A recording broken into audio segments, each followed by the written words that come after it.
오늘은 시편 40편 11절에서 17절 말씀으로 수많은 재앙과 죄악 중에 간구함이라는 제목으로 말씀을 전하겠습니다. 우리가 잘 아는 그 야곱은 창세기 47장 9절에 그 바로왕 앞에서 자신의 삶에 대해 이렇게 회고합니다. 야곱이 바로에게 아뢰되 내 나그네 길의 세월이 130년이니이다. 내 나이가 얼마 못되니 우리 조상의 나그네 길의 연주에 미치지 못하나 험악한 세월을 보내었나이다. 이렇게 자신의 삶에 대해 고백을 합니다. 야곱은 하나님의 그 택하심을 받은 자로 로마서 9장 13절에는 이렇게 야곱에 대해 말씀합니다. 기록된 바 내가 야곱은 사랑하고 에서는 미워하였다. 이렇게 하나님께서는 야곱에 대해 말씀합니다. 이처럼 하나님께서는 야곱을 사랑하셨습니다.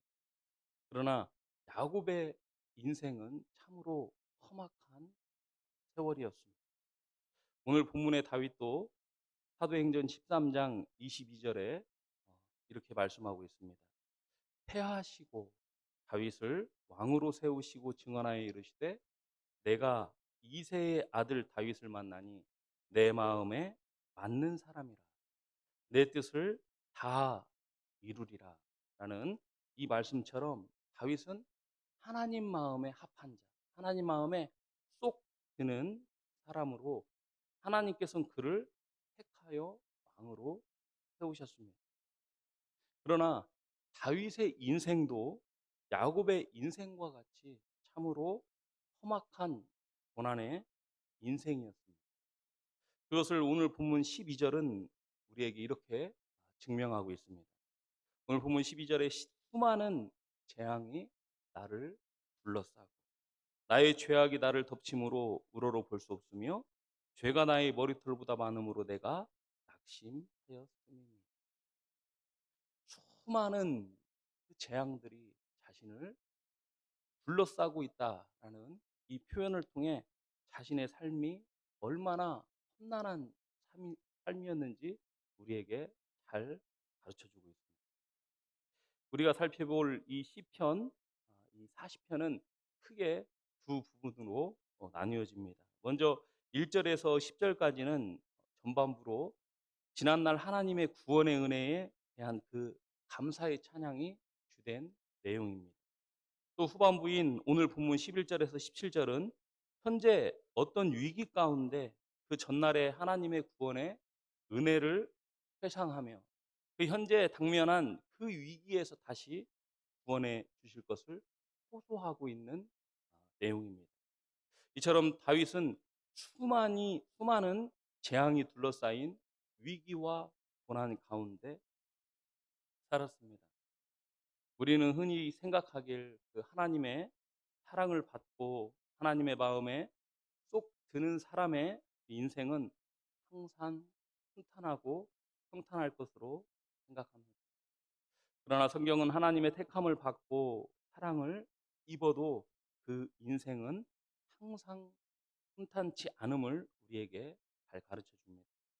특별히 오늘 본문은 그 이유가 우리의 연약 때문임을 증거하며 우리가 죄 앞에서 얼마나 연약한 존재인지를 잘 가르쳐 주고 있습니다.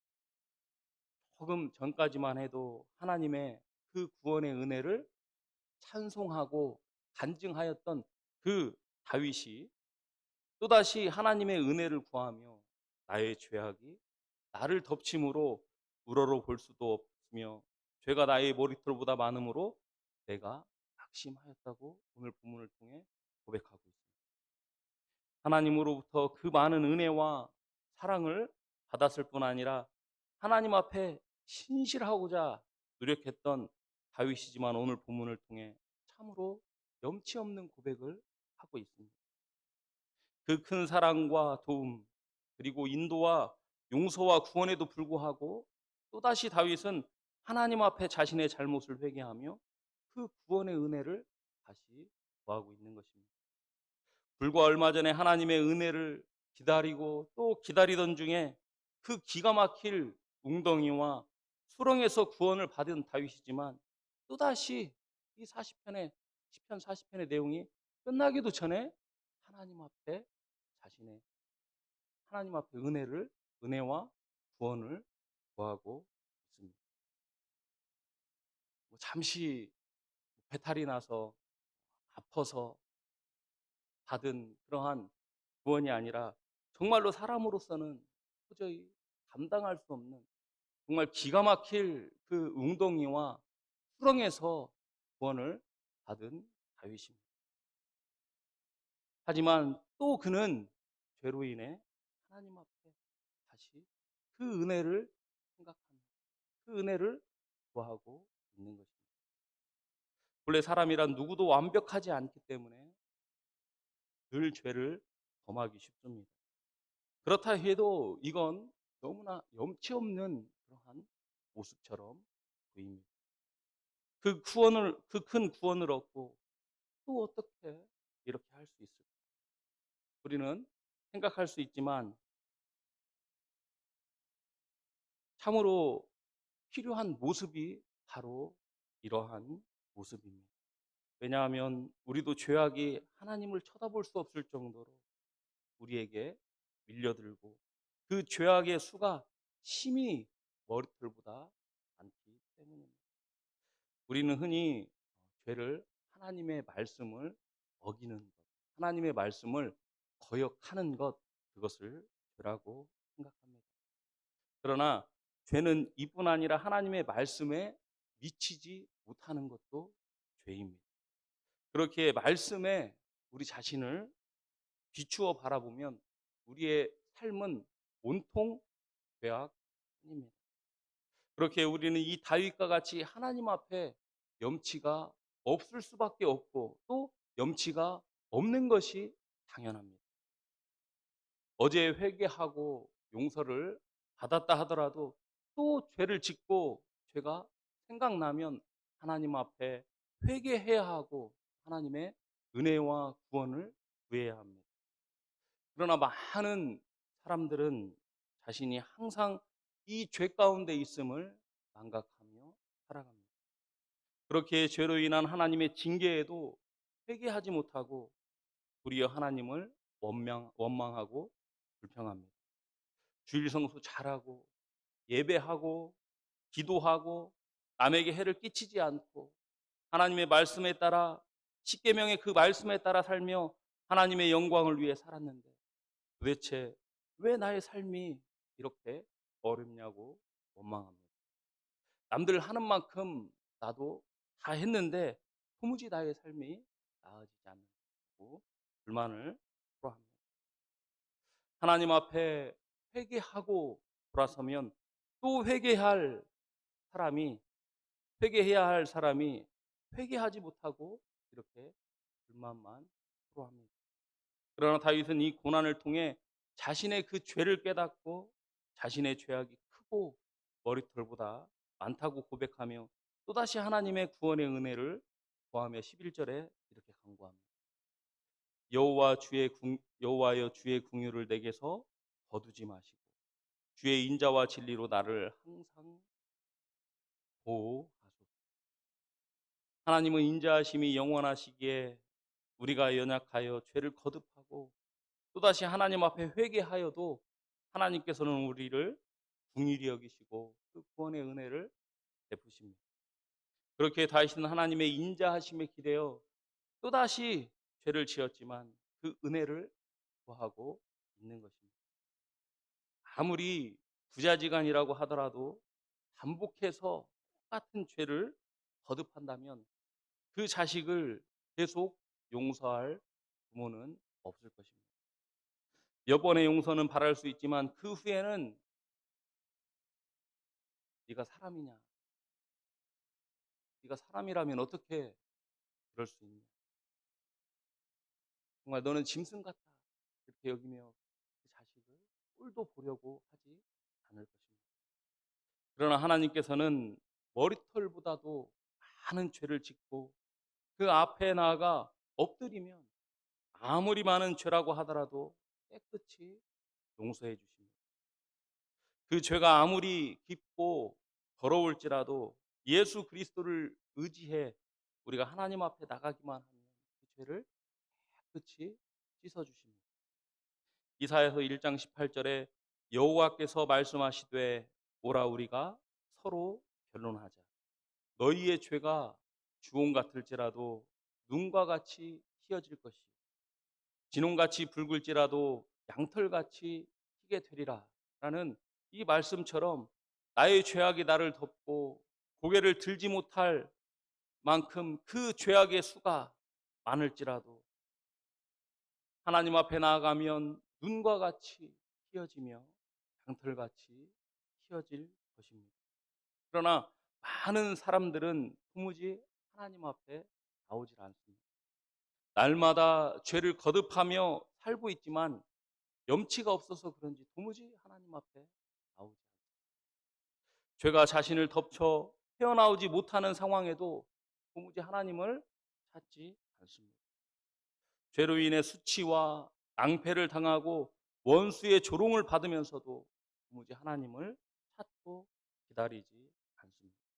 그 하나님의 징계가 극에 달하여 정말 기가 막힌 웅덩이와 수렁을 만나도 도무지 하나님을 찾지 않습니다. 도무지 하나님께 나와 용서를 구하지 않습니다. 그러나 다윗은 오늘 본문 17절에 나는 가난하고 궁핍하오나 주께서는 나를 생각하시오니 주는 나의 도움이시오 나를 건지시는 이시라 나의 하나님이여 지체하지 마소서라고 말하며 하나님 앞에 나와 은혜를 구합니다. 우리가 잘 알다시피 다윗은 그 누구보다 하나님께 순종한 사람이었고 또 하나님 앞에 경건했던 사람입니다. 그럼에도 불구하고 다윗은 죄를 범하고 또 범하는 자신의 모습을 보면서 나는 가난하고 궁핍한 사람입니다 라고 고백합니다. 타락한 그 본성의 자신을 잘 알았기 때문에 다윗은 하나님 앞에 나와 나는 하나님 가난하고 정말 궁핍합니다. 나는 연약합니다 라고 고백하고 있는 것입니다. 참으로 사람은 누구나 그가 아무리 경건하다 할지라도 타락한 본성을 지닌 죄에 약한 존재들입니다. 이는 택함을 받고 예수 그리스도를 믿어 거듭난 성도라고 해도 예외가 될 수 없습니다. 성도들이 거듭났다고 해도 여전히 죄의 오염 가운데 있습니다. 옛사람의 그 못된 습성이 지금도 우리 가운데 아주 강하게 우리를 유혹합니다. 그리하여 죄의 유혹 앞에 우리는 수없이 넘어지고 또 하나님의 말씀에 순종할 수 없습니다. 그러므로 우리가 이 땅에 사는 동안 우리는 늘 죄악이 우리를 덮어 수많은 죄를 짓고 살 수밖에 없습니다. 우리는 이 사실을 잘 알아야 합니다. 왜냐하면 그래야만이 다윗과 같이 염치불구하고 하나님 앞에 나올 수 있기 때문입니다. 또 그래야만이 염치불구하고 예수 그리스도를 의지할 수밖에 없기 때문입니다. 그저 원망하고 불평할 것이 아니라 예수를 의지하고 하나님 앞에 나와야 합니다. 나의 연약함을 깨달아 날마다 성령의 은혜를 구해야 합니다.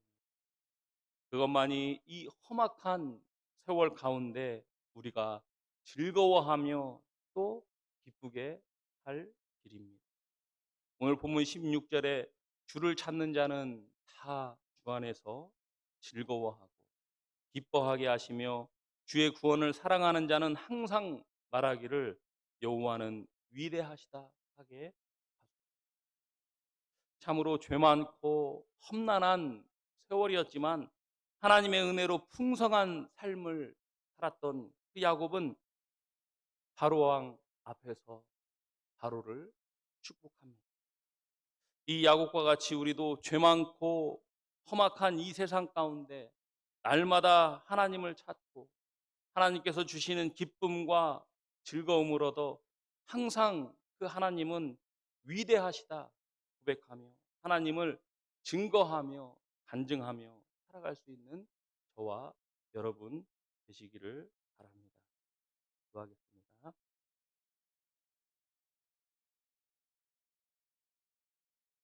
말씀을 생각하며 기도하겠습니다. 오늘 다윗의 이 고백처럼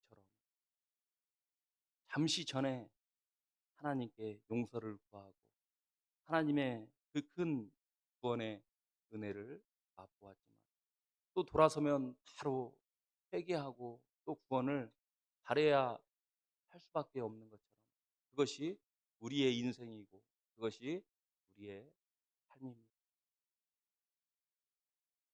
야곱은 자신의 그 짧은 인생을 돌아보며 나의 인생은 참 험악한 세월이었다라고 고백한 것처럼 우리의 삶도 이와 마찬가지입니다. 그러나 그 가운데 우리의 구원이 되시고 우리의 도움이 되시는 하나님께서 계시기 때문에 우리는 그 하나님 앞에 나와 용서를 구하고 구원의 은혜를 날마다 누리며 또 그 가운데 기쁨과 즐거움을 얻어서 살 수 있습니다. 우리도 이와 같이 날마다 하나님 앞에 내 자신의 연약함을 고백하고 회개하고 용서함을 통해 하나님께서 주시는 큰 구원의 은혜, 하나님께서 주시는 큰 은총을 날마다 받아 누리며 하는 저희들이 되게 해달라고 기도해 주시기를 바랍니다. 또 여름 성경 학교와 수련회가 진행 중에 있습니다. 우리 어린 아이들 자신의 그 연약함, 하나님이 없으면 할 수 없음을 그 귀한 시간을 통해서 깨닫게 하시고 날마다 하나님 의지하며 살 수 있는 우리 어린 아이들이 되게 해달라고 기도해 주시기를 바랍니다. 또 좀 있으면 담임 목사님 위임식이 있습니다. 위임식 가운데 하나님 함께 해주셔서 정말로 은혜 가운데 위임식이 잘 진행될 수 있도록 어, 해달라고 기도해 주시고 또 위임받고 위임식을 통해서 담임 목사님 더욱 우리 전주 동국교회 목양함에 있어 부족함이 없도록 하나님께서 풍성한 은혜를 베풀어 달라고 목사님을 위해 기도해 주시기를 바랍니다. 또 각자가 나온 기도의 제목을 가지고 기도하시다가 자유롭게 돌아가시면 되겠습니다. 우리 주여 한번 부르고 기도하겠습니다. 주여